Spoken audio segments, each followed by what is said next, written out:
अस्सलामु अलैकुम व रहमतुल्लाहि व बरकातुहू। नहमदुहु व नुसल्ली अला रसूलिहिल करीम, अम्मा बअद। अऊज़ु बिल्लाहि मिनश शैतानिर रजीम। बिस्मिल्लाहिर रहमानिर रहीम। कुल्लु नफ्सिन जायकातुल मौत।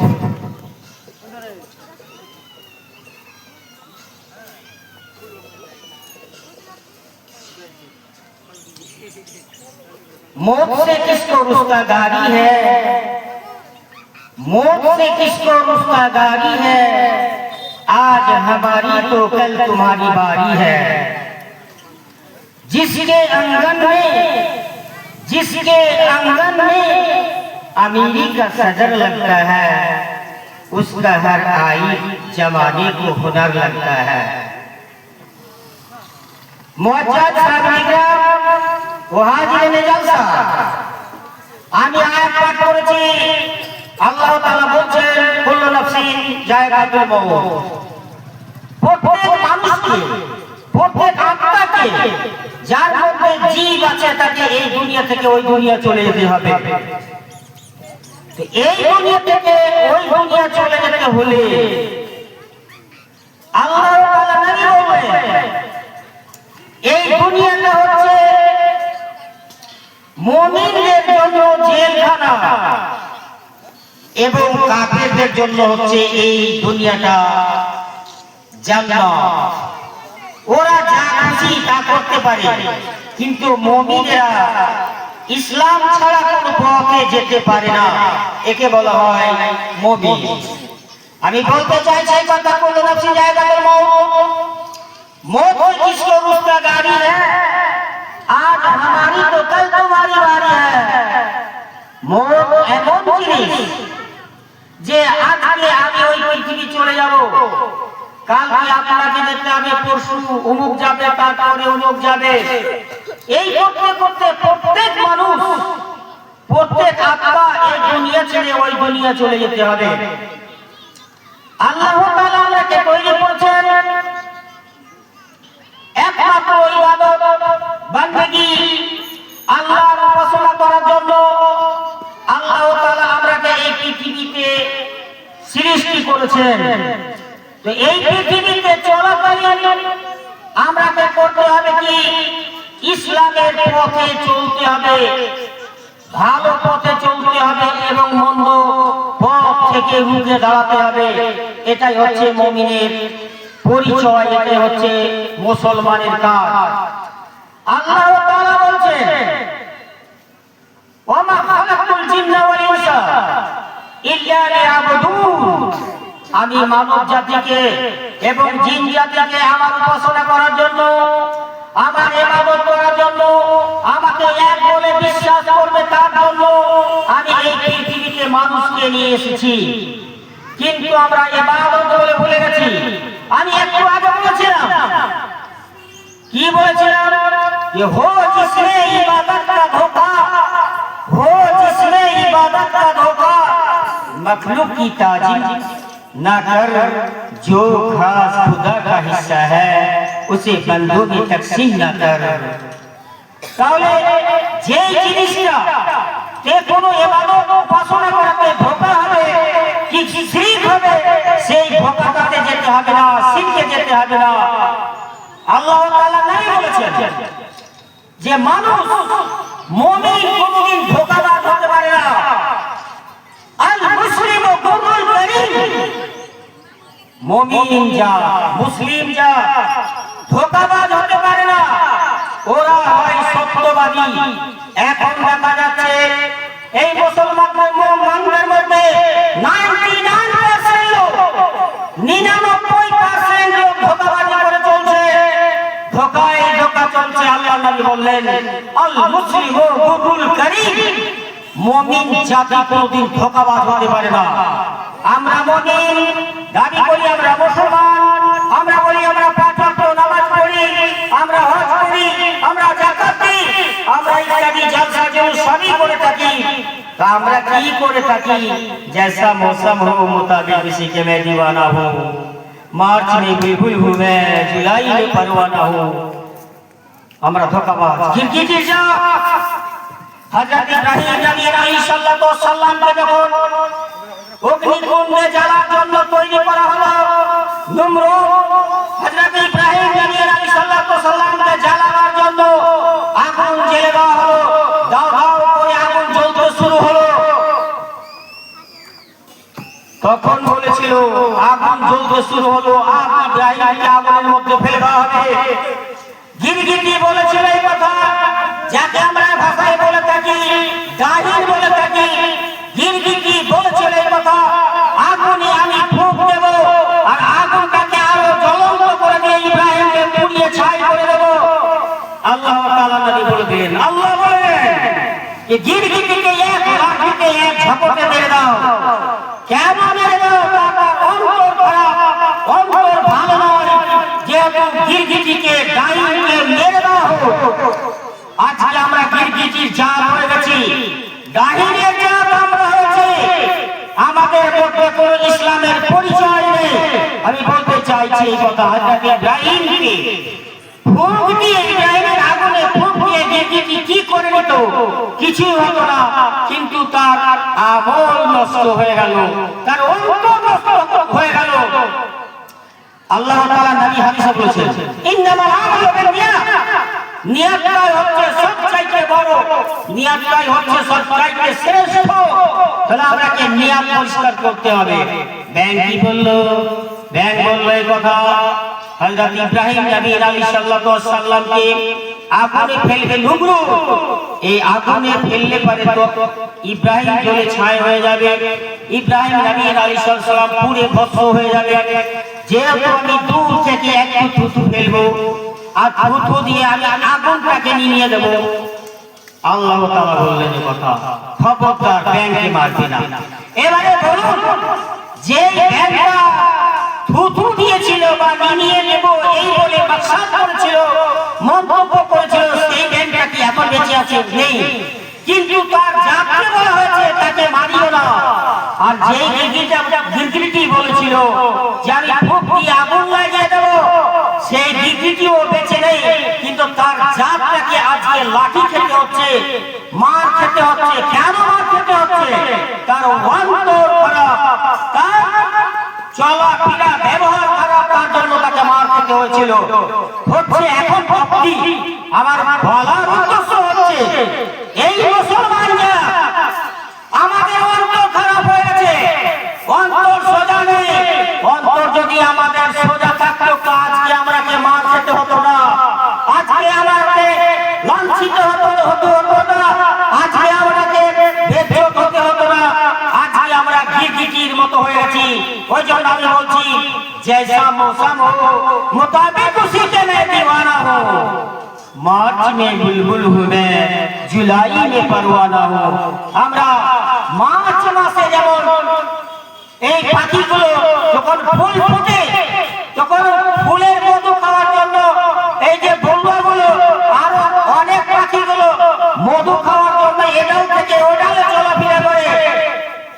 আর যখন বর্ষাকাল পড়ে যায় তখন দেখবেন আলো জ্বাললে পারে, তখন দেখবেন সে আগুনে ঝাঁপ দেওয়ার জন্য হাজারো কীট পতঙ্গ কিড়া মাকড়া লাইটের মধ্যে এসে, আগুনের মধ্যে এসে পড়ে ঝাঁপ দিয়ে যায়।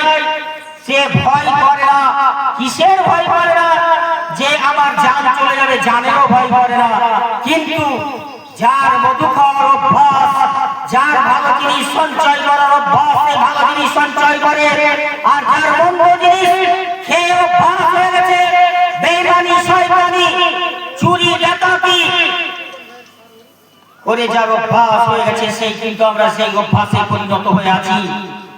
আমি বলতে চাইছি এই কথা, আমরা যখন মুমিন, আমরা যখন মুসলমান, আমরা যখন আল্লাহর বান্দা, আল্লাহর সৃষ্টির স্রষ্টা, তাহলে আমাকে করতে হবে কি? এক আল্লাহকে মেনে চলতে হবে, আল্লাহর পদ্ধতিতে চলতে হবে। কোন মানুষ যদি লাঞ্ছিত হয়ে যায়, রাস্তা ছেড়ে যায়, তাহলে সে গর্তে পড়ে যায়। আমরা যখন আল্লাহর নবীর হাদিস এবং আল্লাহ তাআলার কোরআনকে আমরা মানব না, তখন আমরা লাইন ছেড়ে অন্য জায়গায় অ্যাক্সিডেন্ট হয়ে যাব। আল্লাহ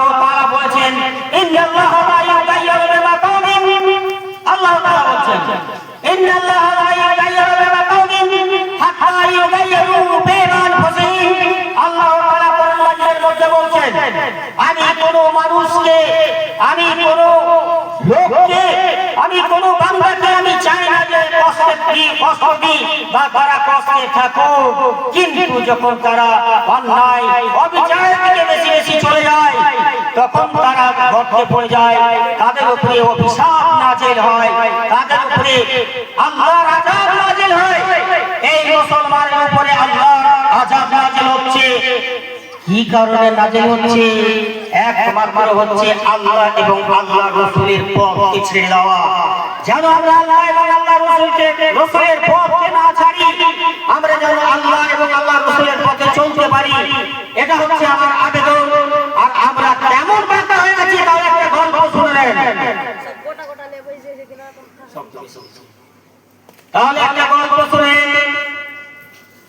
এক জামানাতে একটা লোক ছিল, খুবই যোদ্ধা লোক ছিল, তার উচ্চতা হচ্ছে 7 ফুট, মোটা দিকে কম।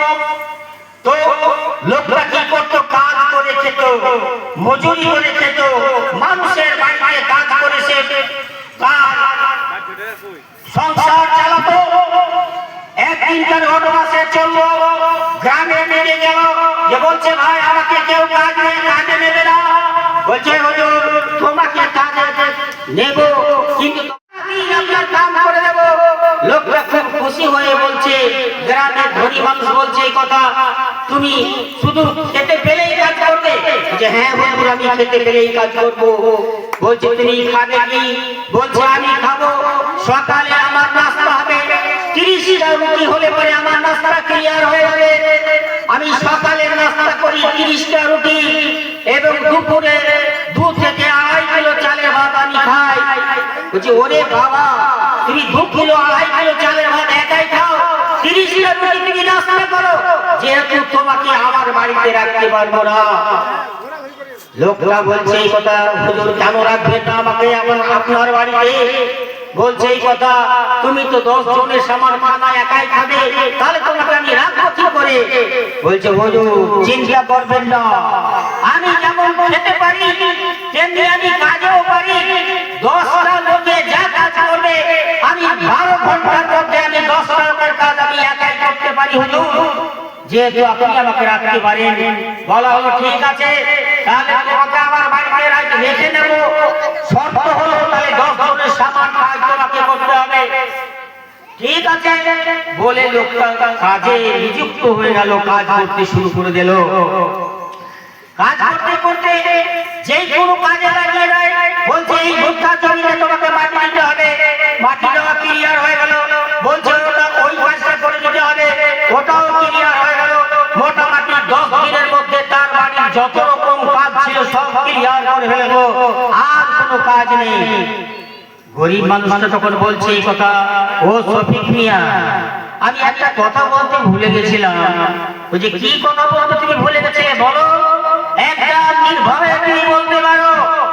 বলছে হুজুর আমি একটা কথা বলতে বলেছিলাম, ওই কথাটা যে আমাকে যদি কাজ গুছিয়ে দিতে না পারেন তাহলে আপনার ঘাড় মটকে দিয়ে চলে যাবো, এই দুনিয়াটা আপনাকে আমি রাখবো না। কেন রাখবো না? কাজ দিতে না পারলে আমি আপনার গলাটা টিপে দিয়ে মেরে দিয়ে চলে যাবো। শফিক মিয়ার মনে ভয় হয়ে গেল, মুশকিল ব্যাপার, কাজ তো কাল কিছু নেই, তাহলে কাজ দিয়ে দেবো, আমার তো ঘাড় মটকে দেবে। চুপচাপ করলো কি শফিক মিয়া, রাত্রি বাড়ি থেকে আউট, বাড়ি থেকে বেরিয়ে চলে গেল তার মেয়ের বাড়ি।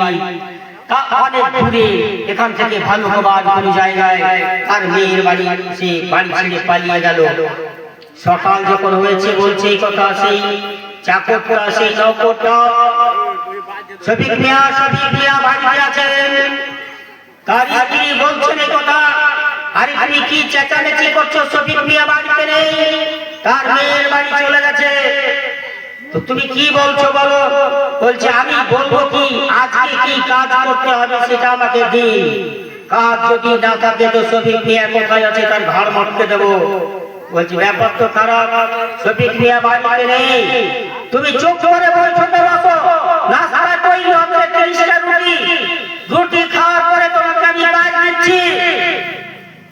রুটি হয়ে গেল, নাস্তা শেষ।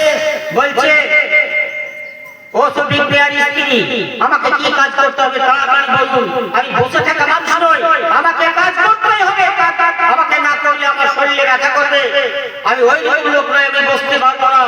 বলছে তুমি কাজ করবে তো? নাস্তা ক্লিয়ার। ওই যে আমার বাড়ির সামনে, বাড়ির আঙিনাতে একটা কুকুর বসে আছে, দেখতে পাচ্ছ? বলছে হ্যাঁ দেখতে পাচ্ছি। তো তো কুকুরটা লেজটা বাঁকা না সোজা? বলছে কুকুরটা লেজ বাঁকিয়ে আছে গো।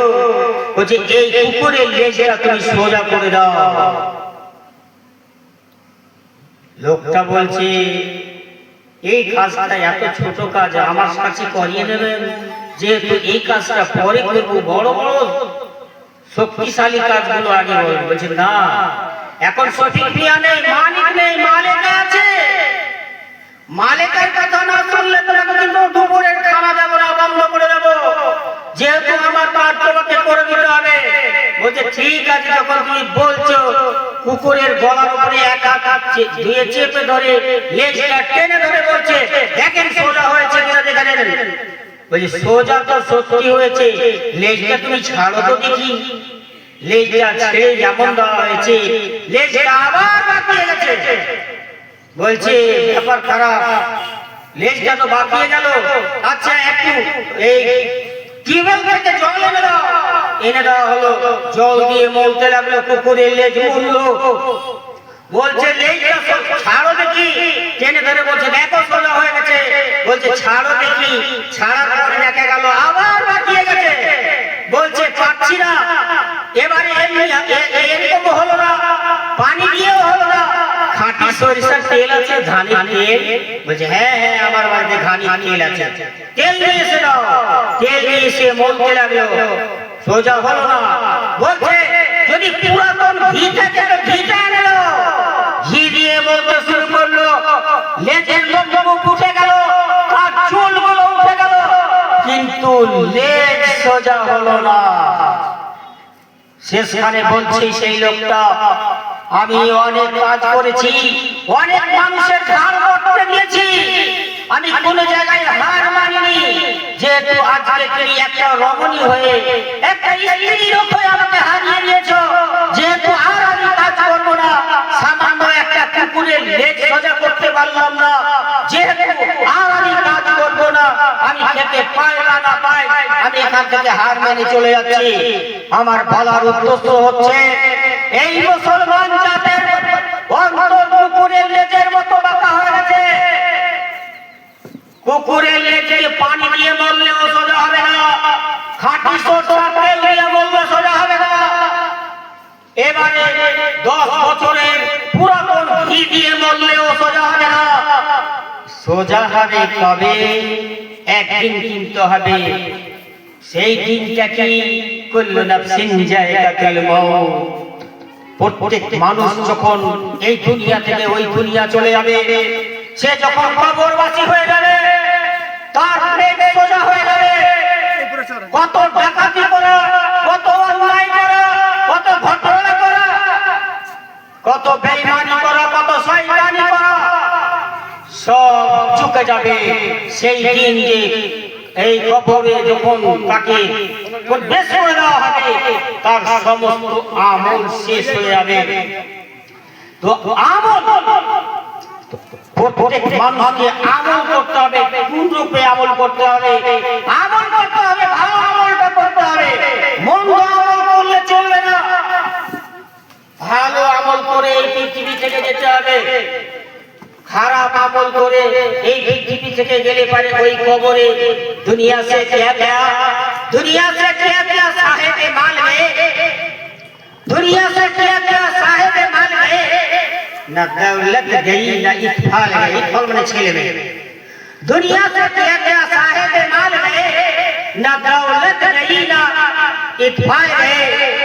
पहुंचा तो लहलत, पहुंचा तो कब्र तक आए सब लोग, हम राहगीर गए तो आमाल गए। আমাদের সাথে কিছুই যাবে না, আমাদের সাথে আমল যাবে। আমলটা হচ্ছে একটা ভালো একটা মন্দ এই দুনিয়া থেকে আমাদের সাথে কোনো জিনিস যাবে না। আমরা কি করেছি এই পৃথিবীতে? চুরি করেছি, ডাকাতি করেছি, রাহাজানি করেছি, ছিনতাই করেছি, মার্ডার করেছি, সমস্ত থেকে সরে আসতে হবে। আর সরে আসার পরে আল্লাহর কাছে ক্ষমা চেয়ে নিতে হবে। আল্লাহ গো, আমি বেঈমানি করেছি, আল্লাহ গো, আমি শয়তানি করেছি, আল্লাহ গো, আমি পড়াতে গিয়ে ভালোভাবে ছেলেকে পড়াইনি, স্কুলে আমি চাকরি করি, স্কুলে ছেলে মেয়ে আমি বেতন দিতে থাকি, ঢাকসালা খাতা আমি পেট করতে থাকি, একটাও ছাত্র ছাত্রী নেই, কিন্তু আমি খাতা পেট করতে আছি, হাজিরি নিতে আছি। কিয়ামতের দিন আল্লাহ তাআলা করবেন, তোমার হাজিরি বের করে দেবেন আল্লাহ তাআলা। তুমি কত হাজিরি করতে পারো, কত খাতায় এন্ট্রি করতে পারো, তোমার খাতায় এন্ট্রি করা বের করে দেবে। সেই কিয়ামতের দিন আল্লাহ তাআলা কবর মাঝে শুরু হবে, কবরের যে আযাব শুরু হবে, তানহাসহু ওয়া তাদলুহু, কবরের মধ্যে যখন 99টা সাপ নিযুক্ত করা হবে আর খবর মারবে, তখন আমরা বুঝতে পারবো যে কবরে থাকলে আমরা কি, কত কবরের যন্ত্রণা আছে, কত কত কবরে কষ্ট আছে, আমরা তখন বুঝতে পারবো। আমি বলতে চাইছি এই কথা, আল্লাহ তাআলা বলছেন এই কথা যে তোমরা আমার কাছে ক্ষমা চেয়ে নাও, তুবু ইলাল্লাহি তাওবাতান নাসুহা। আল্লাহ তাআলা বলছেন তুবু ইলাল্লাহি তাওবাতান নাসুহা। হে পৃথিবীর মানুষ, তোমরা বেঈমানি করেছো, শয়তানি করেছো, দাগাবাজি করেছো, কিছু করেছো, কিন্তু তোমরা খাঁটি দিলে তওবা করে নাও। তুবু ইলাল্লাহি তাওবাতান নাসুহা, খাঁটি দিলে তোমরা তওবা করো, আমি তোমাদের তওবা কবুল করার জন্য আমি রাজি আছি। আল্লাহ তাআলা এটা ছাড়া বলছে, হযরত মুসা নবী আলাইহিস সালাম মুহে তুর গেছিলেন, তুর পাহাড় এখনো মজুদ আছে। আল্লাহ তাআলা বলছে मैं तो मायल का करम हूँ, मैं तो मायल का करम हूँ, कोई तो सायल ही नहीं, मुझे तो मौजूद है, मूसा तो है नहीं। हजरत मूसा नबी अलैहिस्सलाम तूर पहाड़ গেছে আল্লাহর সাথে সাক্ষাৎ করতে। তূর পাহাড় চলে গেছিল, হযরত मूसा अलैहिस्सलाম বেহুশ হয়ে পড়ছিলেন। আল্লাহ বলতে চাইছেন এই কথা, मैं तो मायल का करम हूँ, कोई तो साइल ही नहीं, कोई दूर तो मौजूद है, मूसा तो है नहीं। दूर पहाड़ मौजूद আছে কিন্তু मूसा নেই। আল্লাহ তাআলা বলছেন যখন রাত 3টা হয়ে যায়, 4টা হয়ে যায়, রাত 12টার পরে আমি স্বয়ং এই পৃথিবীতে চলে আসি, দুনিয়াবি আসমানে চলে আসি। এসে আমি দেখি যে আমার কাছে কেউ ভিক্ষুক আছে কিনা, আমার কাছে কেউ কিছু চাইছে কিনা। আমি দেখার পরে চলে যাই, আবার ফিরে চলে যায়। কোনো মানুষ আমার কাছে চাওয়ার হলো না, আমি দেওয়ার জন্য প্রস্তুত আছি। বলেন বলেন বলেন বলেন। বলছিলাম কি কোনটা কি করব নামাজ আছে আমি শেষ করে দিই। আল্লাহ তাআলা বলছেন আমি যাওয়ার জন্য প্রস্তুত আছি, আমার নেওয়ার মতো কোনো লোক পেলাম না এই পৃথিবীতে। আবার আমি ঘুরে চলে গেলাম। আমার বলার কথা হচ্ছে আমরা কি আল্লাহ তাআলার কাছে চেয়ে নিতে হবে। আর একটা কথা আমার আল্লাহ তাআলা বললেন তওবা ইলাল্লাহি তাওবাতান নাসুহা, আমি সবারই তওবা কবুল করব। আল্লাহ তাআলা বলছেন কিন্তু একটা এমন জিনিস আছে সেটা আমি তওবা করব কবুল করব না। সেটা কি? হুকুকুল্লাহ, হুকুকুল ইবাদ। আল্লাহ বলছেন হুকুকুল্লাহ, আমার হক তুমি মেরে খেয়েছো, আমার হক মেরে খেয়েছো। আমি তোমাকে ধরলে ধরতেও পারি, ছাড়লে ছাড়তেও পারি, আমার ব্যাপার। আমি 1 মাসের রোজা ফরজ করেছিলাম, তুমি চুরি করে ঘরের মধ্যে ঢুকে ভাত খেয়ে নিয়েছো, তুমি পাপ করেছো, কিন্তু সেটা আমার ব্যাপার। আমি তোমাকে মাফ করবো কি ছেড়ে দেবো সেটা আমার ব্যাপার। কোন মানুষের যদি তুমি পাওনা খেয়ে থাকো, 2 আঙ্গুল জমি তুমি চেপে খেয়ে থাকো, জমি বিক্রি করে রেস্টুরেন্টে নিয়ে না থাকো, টাকা ধার করে নিয়ে ধার শোধ করে না থাকো, তাহলে তুমি হুঁশিয়ার হয়ে যাও, তুমি সাবধান হয়ে যাও। এই পাপ আমি মাফ করতে পারবো না, এই পাপ আমি ক্ষমা করতে পারবো না।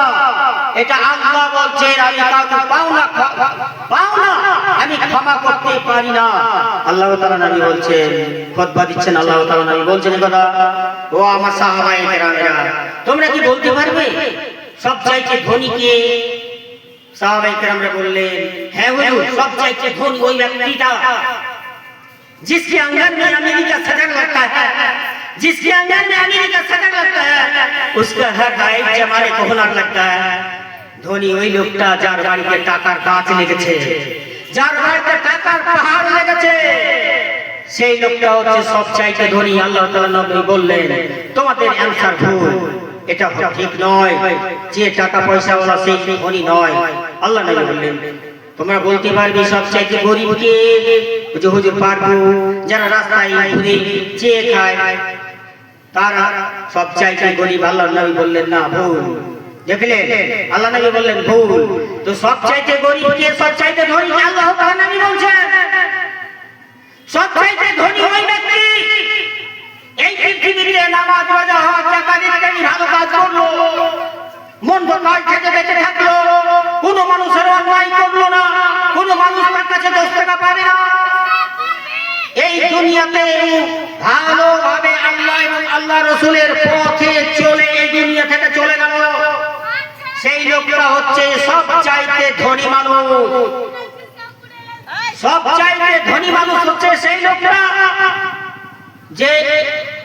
যে লোকটা আল্লাহ এবং আল্লাহর রাসূলের পথে চললো, সেই লোকটা হচ্ছে ধনী। আর যেই লোকটা আল্লাহ এবং আল্লাহর রাসূলের পথে চললো না, তার 10 চাকার গাড়ি আছে 5টা, 16 চাকার গাড়ি আছে 16টা, তার 100 বিঘা জমি আছে, তার ধন আছে, মাল আছে, টাকা আছে, পয়সা আছে, মানুষকে মেরেছে, উমুককে কষ্ট দিয়েছে, কিয়ামতের দিন আল্লাহ তাআলা বলবেন সবারই পাওনা শোধ করতে করতে সে শূন্য হাতে জাহান্নামে যাবে। সেই লোকটা হচ্ছে সবচাইতে গরিব। আমি বলতে চাইছি কথা যে পতঙ্গের জন্য রয়েছে চেরাগ, পতঙ্গের জন্য রয়েছে চেরাগ, বুলবুলের রয়েছে ফুল। পতঙ্গের জন্য রয়েছে চেরাগ, বুলবুলের রয়েছে ফুল, সিদ্দিকের জন্য রয়েছে আল্লাহ এবং তার রাসূল। যারা আল্লাহওয়ালা, যারা সত্যবাদী, তাদের জন্য আল্লাহ এবং আল্লাহর রাসূল যথেষ্ট। একদিন আল্লাহ তাআলা নবী বললেন, সামনে যুদ্ধ আছে, তোমরা কি সব দান করতে হবে। আমরা যখন জালসায় দান করি টাকা পয়সা, কেউ আমরা বলি যে জালসাতে দান করলে নাকি পাবো, কেউ আমরা বলে থাকি তারা নিজের পেটের জন্য জালসা করছে, তাকে একটা কাড়িও দিতে হবে না, বলি তো আমরা। কিন্তু বলা হয়েছে পতঙ্গের জন্য রয়েছে চেরাগ, বুলবুলের রয়েছে ফুল, সিদ্দিকের জন্য রয়েছে আল্লাহ এবং তার রাসূল। যারা আল্লাহওয়ালা হবে, যারা আল্লাহ এবং আল্লাহর রাসূলের পথে চলবে। আমি বলতে গেছিলাম কথা, যুদ্ধের ক্ষেত্রে আল্লাহ নবী বললেন দান করতে হবে।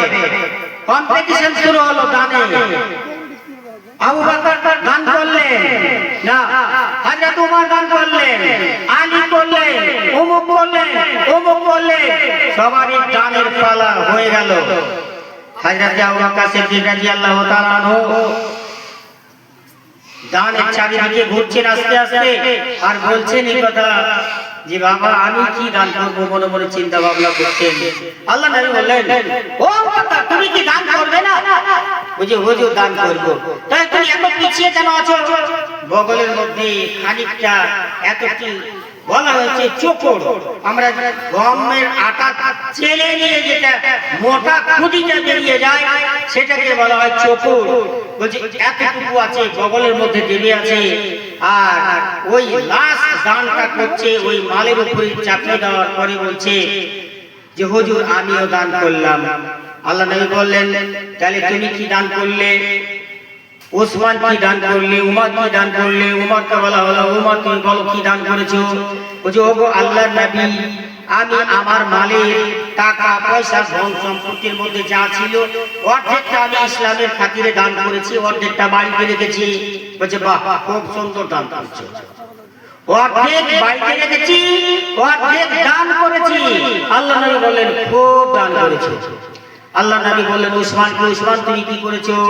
যে ওগো আল্লাহর নবী, আমি 3 ভাগ করেছি। 3 ভাগ করার পরে 2 ভাগ দান করেছি। 2 ভাগ আমি ইসলামের খাতিরে দান করে দিয়েছি। 1 ভাগ আমার ছেলে মেয়ের জন্য রেখেছি। বলছে তুমিও খুব দান করেছো। আবার বলছে আগে তুমি কি করলে? বলছে আমি একজনকার খাওয়ার সামান রেখেছি, আর তারপরে সব আমি দান করে দিয়েছি। তুমি খুব ভালো দান করেছো। এবারে আবু বকরের পালা এলো। আবু বকর তুমি বলো দেখি তুমি কি দান করেছো? বলছে কসম খোদার, ওগো আল্লাহর রাসূল, আমার বাড়িতে আল্লাহ এবং আল্লাহর রাসূল ছাড়া আমার বাড়িতে কিছু নেই। আমার বাড়িতে যা টাকা ছিল, পয়সা ছিল, সোনা দানা ছিল, যা কিছু ছিল সবই আপনার খিদমতে আল্লাহর রাস্তায় দান করেছি। দানটা কি ছিল? সামান্য দান, অল্প। কেউ বলেছে আটা বা আটা চালা, আটা যে ছেনে নিয়ে আমরা চালার পরে যে চোখটা হয়, সেই চোখটা দান হয়েছিল। আল্লাহ নবী বললেন আজকের দানের মধ্যে ফার্স্ট দান হযরত আবু বকর সিদ্দিক রাদিয়াল্লাহু তাআলা। দেখলেন আজকে ফার্স্ট দান হযরত আবু বকর সিদ্দিক রাদিয়াল্লাহু তাআলা আনহু হচ্ছে আজকের ফার্স্ট। कितनी ही छोटी नेकी हो उसे हल्की ना जाना, कितनी ही छोटी नेकी हो उसे हल्की ना जा। रब के बख्शिश के लिए कोई बहाना चाहिए।